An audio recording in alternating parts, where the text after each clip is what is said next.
You're listening to the Options Insider Radio Network, the home of the Options Podcast. For more quality options programs, visit theoptionsinsider.com or search for Options Insider Radio Network in your podcast provider of choice. Listeners can also access all of our programming through our mobile app available in the iTunes and Google Play stores. Select programs are also available via live stream at mixlr.com/options-insider. That's mixlr.com/options-insider. Don't forget to follow along with your favorite programs and submit your own questions for the hosts at twitter.com/options, stocktwits.com/options, facebook.com/theoptionsinsider, or via questions at theoptionsinsider.com.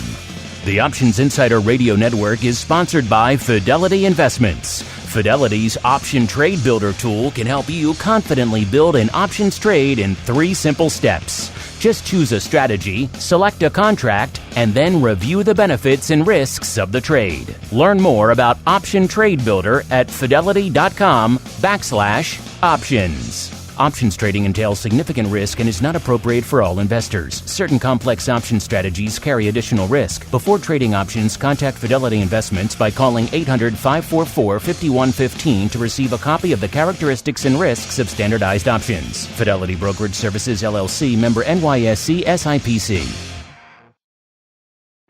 Bitcoin, Ether, Ripple, Litecoin, and more. Cryptocurrencies and other digital assets are taking the financial world by storm. This exploding market provides everything a savvy trader needs: volatility, volume, and liquidity. Provided you know how to find it.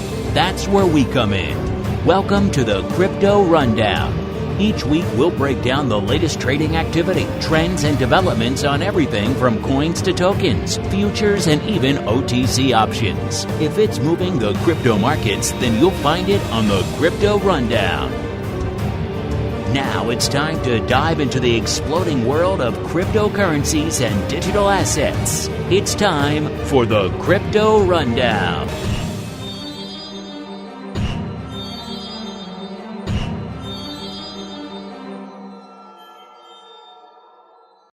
All right, everybody, that music means it is time once again for the Crypto Rundown, the program where we break down everything going on the other side of the derivatives fence. So we're going to talk some Bitcoin. That could be the cash, the futures, the options, the growing universe of all the different products and indices and trackable things therein, the SKEW, the vol, the term structure, all that good stuff. Of course, my name is Mark Longo from theoptionsinsider.com, as well as, of course, from the ever-exciting The Options Insider Radio Network, and I'm here to break down all the fun stuff going on in the world of crypto, particularly in the world of Bitcoin volatility. So I think without further ado, let's get right to it and dive right on into the crypto hot seat.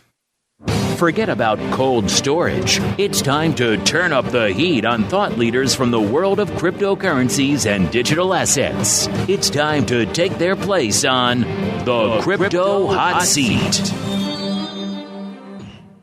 All right, everybody, welcome to the Crypto Hot Seat. This is the portion of the show where we welcome on guests from throughout the world of crypto and proceed to pick their brains for the benefit of you, the listener. And next up in the hot seat, old friend of the network, even though he hasn't been on this program pretty much since the inception, all the way back in January of this past year. So back in the early primordial ooze days of this fine program. He's our old friend, Mr. Simon Ho, the CEO over there at T3 Index. Simon, welcome back to the Crypto Rundown program, sir. Oh, thank you for having me. I'm glad that I was part of that primordial ooze. Yes, you can put that on your CV there. I was part of the primordial ooze of the Crypto Rundown program. Well, listeners may be familiar with you from your regular appearances these days on our Volatility Views program, where we talk all things spikes and index volatility out there. But you're on here today to talk about something related, yet a little bit different. You know, people have been asking us for a while, Simon, now that, you know, Bitcoin is really kind of taken top of mind, generating a lot of mind share out there. And the narrative is floating out there that Bitcoin is extremely volatile. It's a very volatile asset. You know, the inevitable next question is, when are we going to get a Bitcoin VIX? When are we going to get effectively a Bitcoin Fear Index? Well, sir, I do believe you are here to answer that question, sir. So tell us, what the heck is this BITVOL index you've got over there, Simon? Well, yes. So it's very, very exciting. We, as you know, we develop volatility indices in general, but also indices of other kinds. And we're quite close with the folks at Lacuna Capital, who have a very impressive business in Chicago. They're formerly Aussies, which is how we know them. And we teamed up with them because we thought, well, you know what, it's time to have a real volatility index like the VIX and like spikes, but for cryptocurrencies.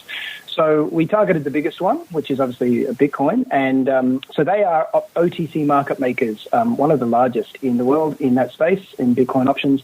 And so we partnered with them. So they provide us with the data, and we calculate, we accept that data, and we basically vet it, make sure it looks all good, and put it into the model, and out spits the number. So it's just like a VIX, I guess, but for Bitcoin. It's been going since October of 2018. You can see it on t3index.com. We have just upgraded the index yesterday, so might want to give it 12 hours. We just got a couple of tiny little tinkering things to do, but it's really good. I mean, as you mentioned at the beginning of the show, this is becoming more and more important. More people are scrutinizing it and looking at it, and so now you have a realized volatility index in the form of a spikes than a VIX. Yeah, so walk us through really quickly without getting into too much of the weeds. I know we have interesting minutia for things like the spikes with the price dragging to avoid, various, shall we say, issues that have arisen in the broad index and VIX market over the past couple of years. So without getting too deep into the weeds there, sir, to reveal a secret sauce, walk us through effectively how you put this thing together.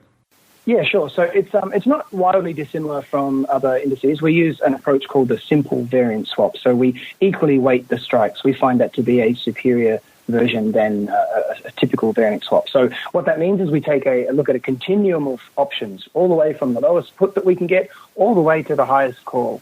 And then we simply weight them equally, and we get a 30-day measure of, we interpolate between the two nearest to give us a 30-day measure of implied volatility on the Bitcoin.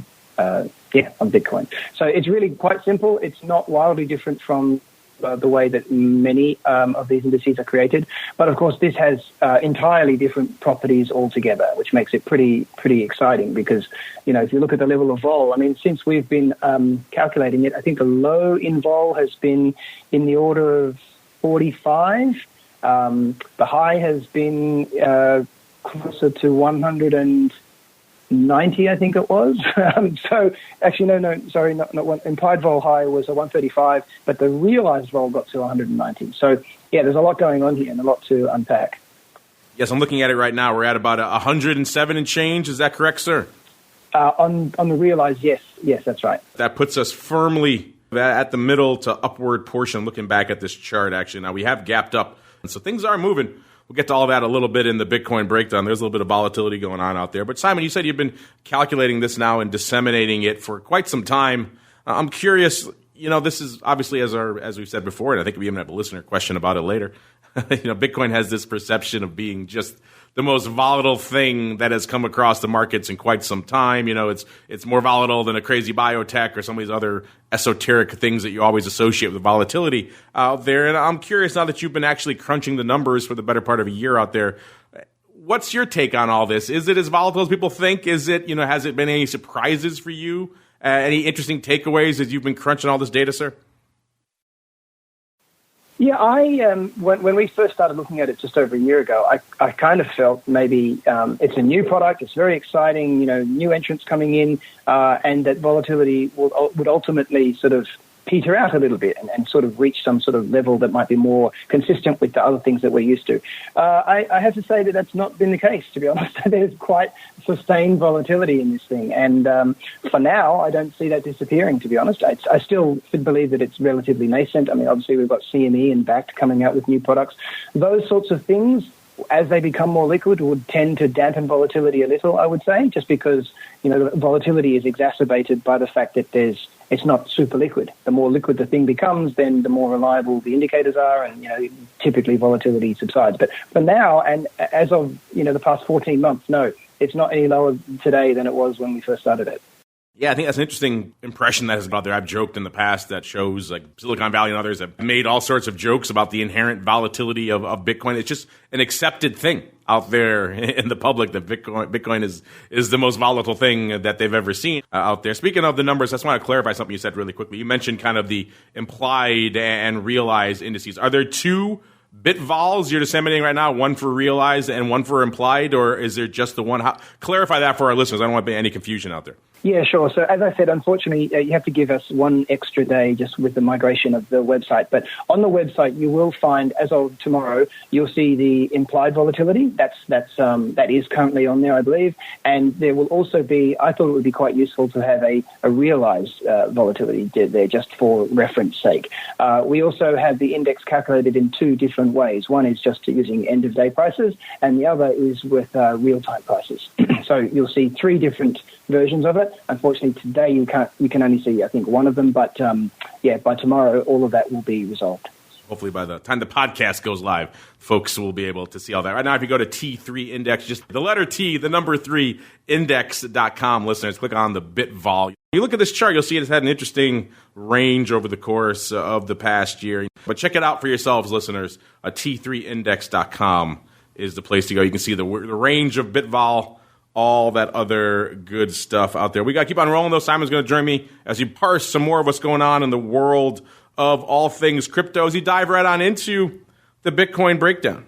It's time to explore the latest trading activity, trends, and developments across the world's leading crypto market. It's time for the Bitcoin Breakdown. All right, everybody, welcome to the Bitcoin Breakdown, the portion of the show where we, surprise, break down what the heck's going on in the world of the leading crypto asset out there, a.k.a. Bitcoin itself. We're going to talk the spot, we'll talk the options, we'll talk the futures, we'll talk all that good stuff, the vol, the SKEW, all that good stuff. Coming into showtime, we did see a little bit of a downturn, just a few hours ago, earlier today when we were starting to prep for the show.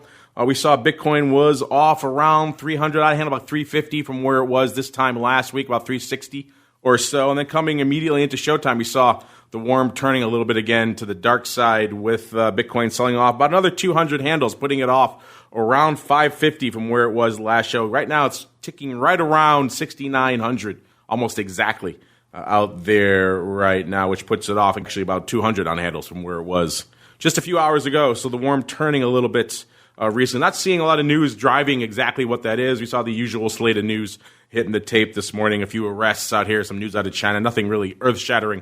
That seems to account for this near-term sell-off, but again, it doesn't take much to drive Bitcoin a little bit in one direction or the other. The high of the week we saw coming during showtime effectively last Monday, right around 75.5 or so out there was kind of the high. And the low coming into the showtime was a little bit north of 7,000, about 7,040. Obviously, we've since broken that. We're down around 6,900 right now, so that would be effectively where its low is for the week now. And of course, speaking of lows, Simon, it seems like a long time ago, but in reality, it was only almost exactly a year ago to the day. It was December 15th of last year that Bitcoin finally bottomed out. And people might think, well, that's weird because, I remember the crypto winter kind of ran on into Q1 of last year. And you're correct, it did. The malaise kind of lingered for a while, but the actual bottom of the print, the bottom of the tape there occurred on December 15th of last year. It hit 3,122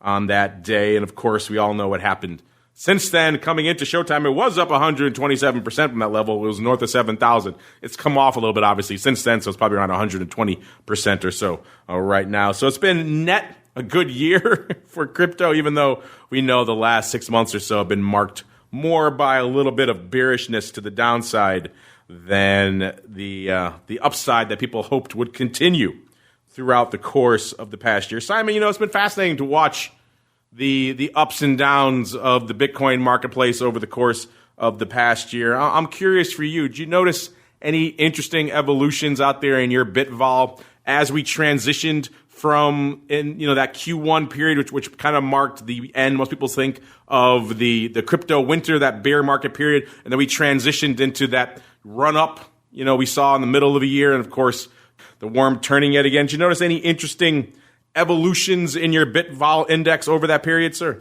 Well, I guess it has been very interesting to follow it. I mean, as you mentioned, we had been a pretty amazing year. We started at 60. The high, I think, was we mentioned just earlier 135 or so, and it's come all the way back down to 72. So, I guess as the asset class matures, it's inevitable. I think that with more players coming in, as we mentioned before, with the exchanges as well becoming more active on both the futures and option side of things. I think it's inevitable that the volatility of this should probably decline. Also, the more participants come in, I think you'll see that as well. I mean, a year and a half ago, it was very nascent, and I dare say volume was a lot less, and so it's easier to sort of move it around. That said, I mean, the thing is still incredibly volatile. I mean, with the most recent update, in the order of sort of 73 or whatever, it's not an unvolatile asset class. It's still very, very volatile. But I think over time, you probably will see it start to decline somewhat. Yeah, and speaking of volatility, I'm looking again over at this your realized vol index here you sent over. Again, you should be able to find it hopefully by the time you listen to the podcast. If you're listening live, not so much. It's only updated through October right now on the T3 website. But hopefully by the time the podcast goes live, maybe we'll hold on to a little bit to make sure everything's live when it goes out. But looking at the spikes we've seen out here, it's been kind of fascinating to see. Looking at the highs, we're threatening the 200 level out here in this. In fact, looks like it hit that a couple of times. In January of this past year was kind of the first time the BITVOL realized version actually hit that level. And then looks like we threatened it again recently, not quite to that 200 level, but looks like it got close to that in kind of the wake of all the madness coming out of China and all, remember we moved over 1,000 handles over the course of that week, listeners. So obviously a lot of vol coming in there as well. Is that your take here as well? Looks like, Simon, that the BITVOL kind of topped out in January around 200, and then we kind of flirted around some peaks around 150. Several parts during the year, listeners. I'm sure you can probably guess what periods those were where we threatened those, and we kind of rallied close to 200 again over the course of this recent Chinese, I guess, dust up, you can call it, for lack of a better term, before it came off pretty hard again, back to where it is right now, a little bit north of 100. Is that pretty much your take on it for the year as well, Simon? Yeah, it is. It's quite fascinating, actually. You see, there's probably at least 1, 2, 3, 4 major sort of peaks, I guess. Even if you look at that middle of the year section, there were sort of 2 instances where it got to, say, 130, 140 sort of level. So quite fascinating, and certainly for now, there's no perceptible drop off in volatility in general. I mean, that's very clear to say, I think. Yeah, people might think there would be a massive annihilation. We saw a little bit of come off, obviously, after the China news was filtered out and processed in the marketplace. But lately, it's still frothy, as you could probably see why. There's a lot lurking out there, known and unknown unknowns out there in the vol space. Speaking of Bitcoin volatility, a lot of this data, again, we got parse now coming from our friends over there in SKEW land, SKEW.com, place to go. They got the right URL these days, no more SK3W. So you can check it out there for yourself. If you do that, you'll see the 30-day realized. They pull their numbers, I think a lot of it from the Deribit platform, the Deribit options. It's down to about exactly 50% from about nearly 54% this time last week. The implied was down about 1.5 from last week. It's ticked up over the course of the past hour or two, as you might imagine, as we've seen a little bit of a downturn in broad Bitcoin levels. So it's pretty much almost unched from where it was last week. It's only down about 0.5 point right now at about 59.5%. In terms of the big days for options volume over the course of the past week, there haven't really been many since the last time we checked in. Remember, we used that roughly 30 million notional as kind of our barometer over there for an active day on Deribit. We only hit that level a couple of times over the course of the past week. On the 8th, they hit about 33 million, and on the 12th, about 31 million. So no massive prints out here or massive spikes in volume to really accompany some of the swings we've seen over the course of the past week. It's kind of a quiet week. And again, this is getting towards the end of the year, so maybe not surprising that we're seeing things get a little bit thin out there. In terms of what we did see over the course of the past week, the big prints, again, mostly is coming from Deribit land. There wasn't a heck of a lot. We've been talking about 500 lots and more of late on the show. This week, the biggest contract size print we could find was about 180 contracts. These were the D67 half puts going up when Bitcoin was just threatening. Actually, today, this went up today when Bitcoin was starting to threaten 7,000 to the downside, about 7,088. Someone looks like maybe picking up some 67 half puts. Can't really argue with that intention. Again, we don't see the sides, so we don't know for sure. But it looks like they probably were maybe buying these. Also seeing a print of about 160 odd of the Jan. It wasn't all puts. It was the Jan 8,500 calls going up. Those were, let's see, on the 10th, so a few days back. For 166 of those when Bitcoin was a little bit higher, 73.30 out there. So some Jan upside, some D downside, and then of course we still have our flurry of D 7,000 puts. Someone likes those, 100 of them going up on the 15th, 100 again going up on the 16th. So maybe someone flipping those, even though Bitcoin hadn't really moved, only about 10 handles in between the 2 days. So interesting stuff out there. Again, not a lot of size to parse for us out there. Term structure wise, vol pretty similar to where it was this time last week. Haven't seen a lot of evolution in that. Remember, it briefly got very backward when all the Chinese news was hitting, but then that's kind of come in. And since then, the slope has changed a little bit, but not markedly so. The call to put, speaking of unchanged, is almost exactly unchanged from where it was last week. It was pretty much a coin flip, 50-50 calls versus puts. That's pretty much exactly what we're seeing right now again this week, exactly at 50%. So not a lot of change down there, even though the net OI has come off a little bit. It was almost 450 million. That was on Deribit last week. That's down to 435 million. The open interest at LedgerX, the other sizable platform, and it's obviously a lot smaller than Deribit. They're at about 38, so a little bit shy of 40 million. They've come off a little bit over the course of the past week as well. If you look at where that OI is aggregated, you'll see most of it still in the December contract, the end-of-month December contract. That's pretty much where all the action is. It's nearly 40,000 contracts open out there now, so that's been dominating the tape for a while. That continues to be the case coming into the end of the month. Before we get into the futures, you kind of mentioned, Simon, earlier, some of the other products that are coming online. We have bakkt. We'll get to those in a little bit. We have CME options coming online, hopefully, in a couple of weeks in mid-January. Are you excited by the prospect of these coming in there? Because you kind of touched on it earlier. You're mostly relying on the OTC prints you're seeing from Acuna now. Do you think some more listed options, pun intended, out there, will that maybe help solidify what you're seeing on the OTC side and also perhaps make BITVOL even that much more accurate? Yeah, I think so. I think by definition it has to. You get more interested parties. More people can trade it because it's listed. OTC is obviously not for everybody. You need to have the balance sheet. You need to have ISDAs in place and such. So it just makes it more challenging. So the more open the architecture can be, the more I think you will see that it will prosper. One of the things, as we touched on earlier, was that volatility is probably likely to decline, though, somewhat. Which, for people who love volatility, we like to see Bitcoin vol. I mean, it's part of the attraction of trading is its variance because it gives people more opportunities. Obviously, more opportunities to lose money as well if you've got it wrong. But the point is that I think that this is only good for the business. I think that there are a lot of people in the wings as well. If you think about product creators, everybody's trying to get that, Bitcoin ETF up and running as soon as they can. So I think there's a lot of interest in this in general. I don't see it going away as much as maybe some regulators are hesitant about it. I think that this has got a pretty bright future, and with those two big exchanges being involved, that's only going to improve liquidity. Hey, we heard rumors yet again on the Volatility Show this week, Simon, that there's the specter of potentially a new XIV coming. So if the regulators could potentially get their heads around the return of inverse volatility, then maybe they can wrap their heads around some crypto volatility products as well. Speaking of crypto products, let's look at the Bitcoin futures. Let's start in CME land. A decent day, decent week, not a lot of paper lighting it up. Coming into showtime, it was about 4,000 contracts on the tape over there in CME land. Remember, that's a 5X coin, so you're talking about 20,000 coins changing hands out there. So a light day. We know they're capable of a lot more out there.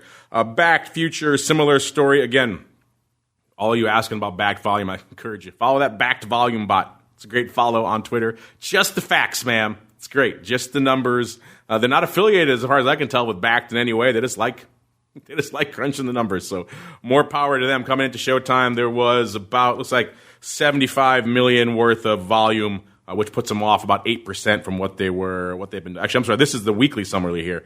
So 75 million there. That was down 8% on the week for the futures. Again, these are their bakkt monthly Bitcoin futures out there.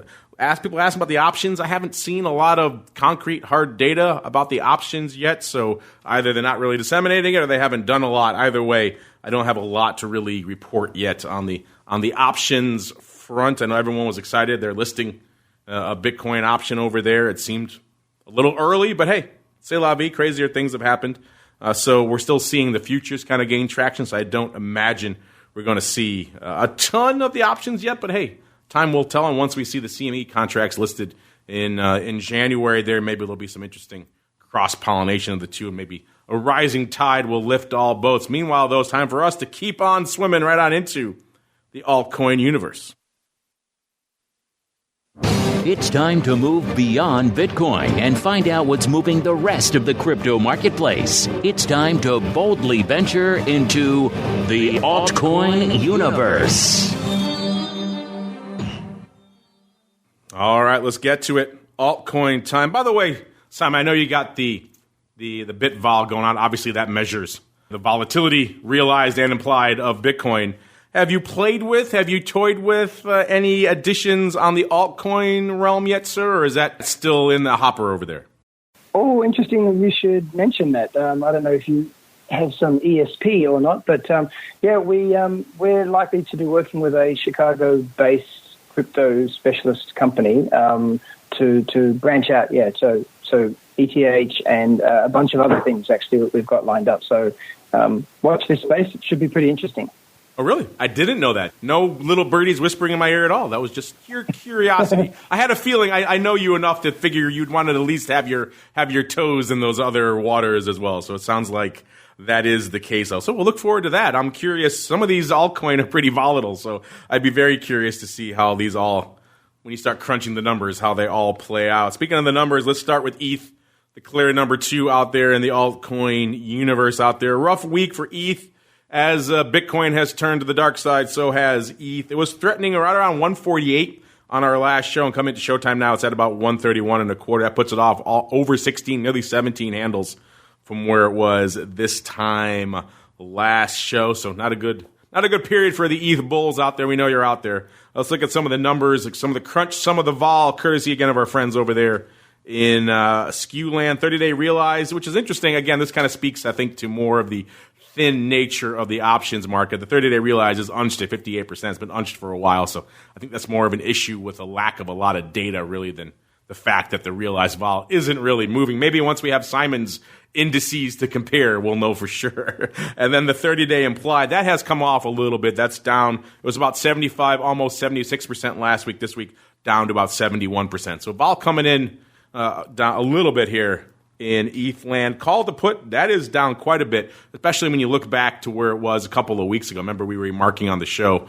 about a month ago or so when we first really started tracking the ETH open interest and volume and all that fun stuff, that it was pretty much all calls all the time. It was about 91% call to put. That has come off to down to pretty much almost what we're seeing on the Bitcoin option side, which is close to 50-50, about 55% on the call side. Some of that, remember last week we talked about a pretty sizable print. I think it was in the it was a D straddle, I think it was last week, and we saw similar prints going up out here this week in sizable. The biggest print of the week, actually. Well, there were two. I think one of these is related. Well, maybe not. They went up different times, so I probably shouldn't assume, even though they seem related. DEES 140 and 130 puts going up 500 times each this week. Once on the 16th and once on the 12th. So a little bit of time between them, but they do seem like similar paper. That probably is one of the contributing factors to why the call to put has plummeted so aggressively out there. Worth noting, though, it wasn't all puts all the time. 1,000 lot of the June 180 calls also went up this on the 10th.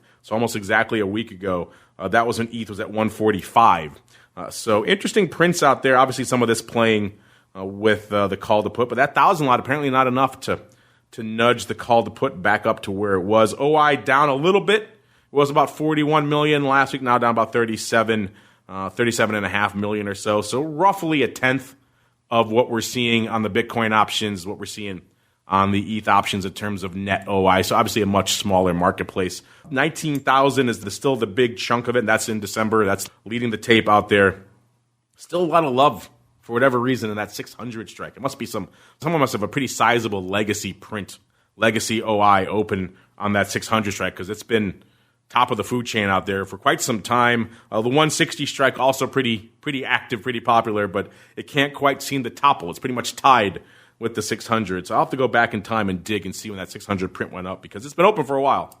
So clearly someone has or had an interesting upside interest axe to grind out there in ETH land. Let's move on to Ripple, another one I know a lot of you out there keep looking for with interest. Unfortunately, this isn't the week with a worm turned out there. Down another about 2 cents or so. It was about 22.5 cents last week. Now it's about 20.5 cents coming into showtime here. So off another 2 cents out there. The lingering malaise out there continues to impact our old friend XRP. Litecoin, same deal, down about almost exactly 5 handles. It was about 44 3/4. Now it's about 39 3/4 coming into today's show. So a little bit of the malaise continuing out there in Litecoin. Same deal for Bitcoin Cash, down about 13, almost $14. It was threatening 209, about 208.5 on the show last week, and now it's about 194.5, a little bit north of that as well. So down almost $14 from where it was this time last week. So a lot of interesting stuff, mostly to the downside out here, unfortunately for you altcoin bulls out there in altcoin land. But I want to make sure before we go, we squeeze some of you folks in. So without further ado, let's keep on rolling into your crypto questions. You've got questions about crypto. Who doesn't? It's time to find out the answers to your crypto questions.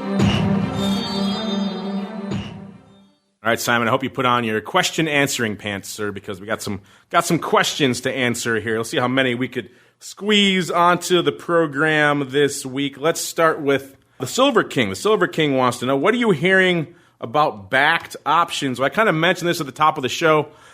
Not much yet.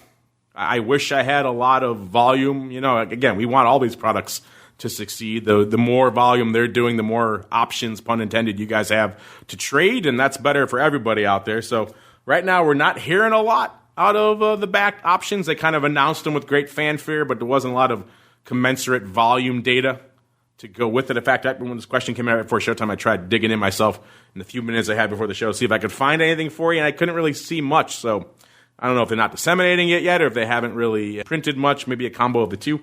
But either way, I wish there was more. Silver King, you'll be the first to know, as well as every other listener of the show, when we see and hear more about bakkt options. Maybe, like I said, maybe when the CME options go online in a couple of weeks, maybe that will drive some flow in both of them. But for now, not hearing a heck of a lot. But we have our ear to the ground and hoping to hear more. All right, Simon, this is right up your alley here. This next one comes from Tedeschi. Tedeschi wants to know, how does Bitcoin volatility compare to other major asset classes? Well, if only I had someone on the show, Simon, who has this sort of data and constructs indices of various other asset classes with which to compare. If only I had that person with me on the show right now. What would that person say to our listener here, Simon? Well, it's very fortuitous, isn't it? So, look, this is, so we touched upon it a little earlier, and by the time, as you mentioned earlier in the show, when the podcast comes out, our new website rollout will be fixed. There's a small glitch in it. However, there is really no comparison. I mean, if you compare it, equity vols, we see with the VIX and spikes, it's, low teen handles, it's nothing terribly exciting. Even something like oil doesn't compare. So this is completely in a realm of its own. What other thing has a realized volatility that can get up to 200 and the implied vols getting into the order of 130? There's really nothing that has any semblance of liquidity that has that kind of volatility as well. So it seems like a very fruitful place to sort of get into. As we mentioned earlier, though, I think that as time goes on, the natural progression of things is such that the volatility will likely decline as the underlying becomes more liquid. But for now, there's really nothing that compares. Yeah, I think the realized at around a 200 certainly stands out, especially when you're looking at major indices like the S&P that can get down to a 6% realized some days, so yes. Yeah, a Bitcoin realized vol. Granted, we haven't seen that in a little bit, but still, it has the potential. It can do it, Simon, which is interesting. So you're right, it is. Yeah. A lot of times, like right now, it isn't that markedly different from a lot of the other major things you might want to look at, but it has those moments. It has those time frames when it could really become kind of its own beast. And like any volatility product, those are the moments where you probably want to pay special attention. You want to look at VIX when it's skyrocketing north, right? Not when it's languishing around 10 or 11. So these are kind of the interesting things. And again, I'm looking forward to when you start rolling out more of these indices, Simon, we could have a lot more to compare and contrast, including maybe to the Dairyland with the milkshake. All right, next up we've got, this is kind of a related question, Simon. This comes from Jan Thomas, maybe Jan. I'll go with Jan. Jan Thomas, why does Bitcoin have the impression out there that it is so volatile when it isn't really more volatile than your average volatile stock? Well, Simon, this kind of goes back to what you were just talking about, where it kind of has those moments, right, where it could print a 200 realized vol, which is impressive. Do you think that's what's really driven this perception? Like I said, the television shows make jokes about it now. It's just an accepted fact of life that Bitcoin is this monstrously volatile beast. Why do you think that is, Simon? Well, I guess I have a slightly different take on it than Jan. I think the reality is, unless you're looking at really sort of mostly small cap stocks or things that are not terribly liquid, I don't think you get many stocks that will top the volatility that is experienced in the crypto space. So I think that might be kind of an overstatement. But look, it comes back to the fact that this is a nascent product. It's relatively illiquid compared to S&P 500 trading and options on the Nasdaq and so on. So look, I think it'll definitely come down. But I guess I would slightly disagree, and I would say that I think that Bitcoin is exceedingly volatile, maybe aside from a few very small stocks. There you go.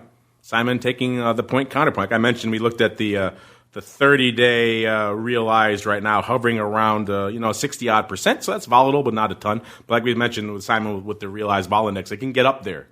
And when it does, it gets going pretty quick. So that makes it a singularly intriguing and or volatile thing in and of itself. Convert wants to know, do we foresee any major players listing ETH options anytime soon? So I'm assuming, Convert, by major players, you mean your CMEs, your ICEs, those sorts of players out there. I've been bugging CME in particular about this for some time.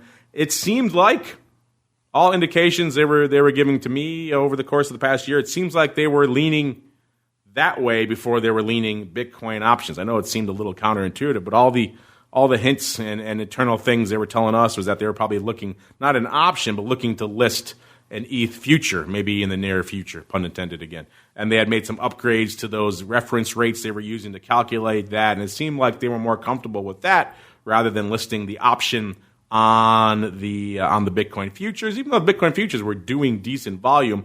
So I was always pressing for the options on the Bitcoin futures. Maybe ICE jumping, or bakkt, I should say, maybe that helped force their hand a little bit, maybe a combination of a couple of different things. But either way, all of a sudden we're getting the Bitcoin options first, which I'm happy with. I'm excited about that. But I haven't heard any rumors of an ETH option. I don't know, Simon, you have your fingers on the pulse of a variety of different esoteric crypto players out there. Have you heard any rumors about ETH options coming our way anytime soon, sir? I wish I could say the answer to that was yes, but no, I'm not on the pulse really with regards to that. And I have a feeling that the two major players are going to want to see growth in the Bitcoin space first before they venture out into the ETH. That's my opinion. I think that's probably still a little way away. Yeah, I mean, I think we need to obviously have some paper there. That's why I was surprised, and they were kind of hinting they were maybe going that way, 6-8 months, a year ago. It seemed like keep building the Bitcoin first. That seemed like the more sensible way to go. Maybe senior heads prevailed over there. Either way, that's what we're getting. So we can't be too upset. We're getting the Bitcoin options many of you have bugged me about for the last couple of years, ever since the futures launched. So we're getting those. Let's be happy with those.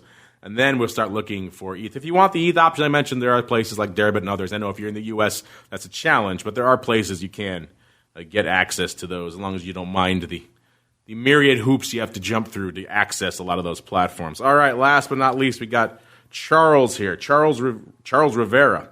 He wants to know, do Bitcoin options or volatility show any signs of bottoming out here? Well, Mr. Simon, you're the keeper of the Bitcoin vol, at least for today's program, sir. What do you have to say here for Charles? Are you seeing any hints, any signs through your BitVol index that maybe Bitcoin is, I'm assuming by bottoming out, he means not the volatility, but the actual Bitcoin underlying itself. Are you seeing any signs that maybe, obviously today's not so much, we're selling off more, but maybe in the near future, any signs that maybe we've seen a bit of a bottom here?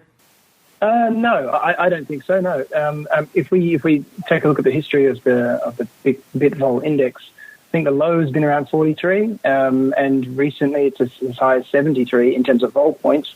I don't see that there's any immediate reason why things should slow down or go down. All right. Unfortunately, listeners and Charlie and everybody else, that music means we come to the end of our epic sojourn through the world of crypto. Let me just add to what Simon was saying. Yeah, we're looking here. We talked about some of the options paper we saw going up here this week in Bitcoin options land. None of that really shown. Well, there was that one large print for the calls. That notwithstanding, really, we saw a lot of put paper. We've seen the SKEW still kind of indicating it's a bias to the downside. So it doesn't seem like there's anything indicating, at least in the near term, that there's this momentous change coming. Of course, everyone's talking about having, well, that print happened a year ago, that bottom out, that was exactly almost a year and a half exactly from the halving point, which will come this May. So that's pretty much in line with what we've seen other cryptos do in that period leading up to their halving. So maybe if you're a buyer of such things, and maybe that halving could be the thing that turns things around. We have a lot of time to see between now and May. And of course, we'll have the options list and a lot of other fun stuff to sink our teeth into between now and May as well. And Simon, if our listeners are intrigued by your BitVol index or some of the other indices you guys are cranking out, or maybe they want to sink their teeth, pun intended, into a bit of a milkshake index, Simon, where should they go? What should they do? Well, everybody should rush to see t3index.com, where we have the BitVol index, as we call it. And as you mentioned, we have some very interesting other types of indices, including the milkshake index, which is a measure of the volatility of the price of milk as traded on the NZ New Zealand Stock Exchange. So check it out. I don't know if you really sink your teeth into a milkshake. Maybe if it's really thick, you could use your teeth if you got a nice scoop of ice cream in there. But check it out. And any hints you can leave us with, Simon, any time frame for when we might see these altcoin volatility products coming, sir? Yeah, so the timeline on that is going to be sort of early in the new year, so probably January, sometime like that, middle of January. I think we'll be ready to do something. Well, that's great. That's a lot of fun stuff hitting the crypto options and volatility space then in early January. Then, so that's not too far away at all. We'll have your new vol indices on some altcoin products. We're going to have, hopefully, the CME Bitcoin options listed out there. It's a lot of fun stuff to sink our teeth into. Hopefully, you're enjoying the Crypto Rundown program here. We're coming up on the end of the first year. It's hard to believe. We've been doing the show already for about a year. It's crazy how time flies when you're talking crypto. Clearly, you guys are enjoying it. Keep it up. If you like what you hear, of course, leave a review on your platform of choice. Help other new listeners continue to discover the program. We always love seeing new earlobes floating into the show there and checking it out and, of course, recommending it to their friends and everyone else. And on behalf of Simon and indeed myself, I want to thank all of you out there for downloading, streaming, subscribing, for, of course, sending in such great questions. Keep them coming. And we'll see you back here next week for more of the Crypto Rundown.